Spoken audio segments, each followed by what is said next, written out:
ಯಾಕೆ ಅಂತ ಏನು ಹೇಳಿಲ್ಲ, ಎಲ್ಲ ಸ್ಕ್ಯಾನ್ ಮಾಡಿ CT ಸ್ಕ್ಯಾನ್ ಮಾಡ್ತೀವಿ, ಎಲ್ಲ ಮಾಡಿದ್ರೆ ಇಲ್ಲ ರೀ ಹಿಂಗೆ ಕ್ಯಾನ್ಸರ್ ಇದೆ, ಆಪರೇಷನ್ ಮಾಡ್ಬೇಕು, ಇಲ್ಲ ಕರೆಂಟ್ ಕೊಡಿಸ್ಬೇಕು. ನಾವು ಬೇಡ ನೋಡೋಣ ಅಂತಂದು ಸುಮ್ಮನೆ ಇದು ಮಾಡಿದ್ವಿ. ಮತ್ತೆ ಯೂಟ್ಯೂಬ್ ಚಾನಲಲ್ಲಿ ಮಾಹಿತಿ ಗೊತ್ತಾಗಿಂದ ನಾವು ಇಲ್ಲಿಗೆ ಬಂದಿರೋದು. ಪೇಷಂಟ್ ಕಂಡೀಷನ್ ಬಗ್ಗೆ ಫಸ್ಟ್ ಟೈಮ್ ಬಂದಾಗ ಅವ್ರಿಗೆ ಏನು ಹೋಗ್ತಾ ಇರಲಿಲ್ಲ, ಒಂದಿಷ್ಟು ಹಣ್ಣು ಹೋಗ್ತಾ ಇರಲಿಲ್ಲ, ಒಂದಿಷ್ಟು ಇಡ್ಲಿನೂ ಹೋಗ್ತಾ ಇರಲಿಲ್ಲ. ಇಲ್ಲಿಂದ ನಾವು ಮೆಡಿಸಿನ್ ತಗೊಂಡು 15 ಡೇಸ್ 20 ಡೇಸ್ ಆದ್ಮೇಲಿಂದ ರಿಕವರಿ ಆಗಿದೆ ಸ್ಟಾರ್ಟಿಂಗ್.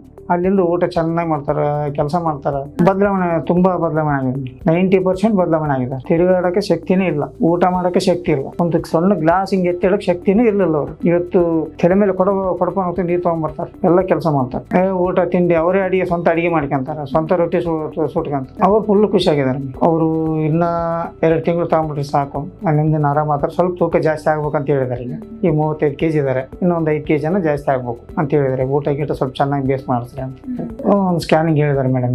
ಈ ಸ್ಕ್ಯಾನಿಂಗ್ ನೋಡಿ ನಾವು ಹೇಳ್ಬಿಡ್ತೀವಿ ನಿಮಗೆ ಕಂಟಿನ್ಯೂ ಮಾಡಬೇಕು ಬೇಡ ಅಂತಂದು ಹೇಳ್ತು ಅಂತ ಹೇಳ್ತಾರೆ ಮೇಡಮ್. Thank you.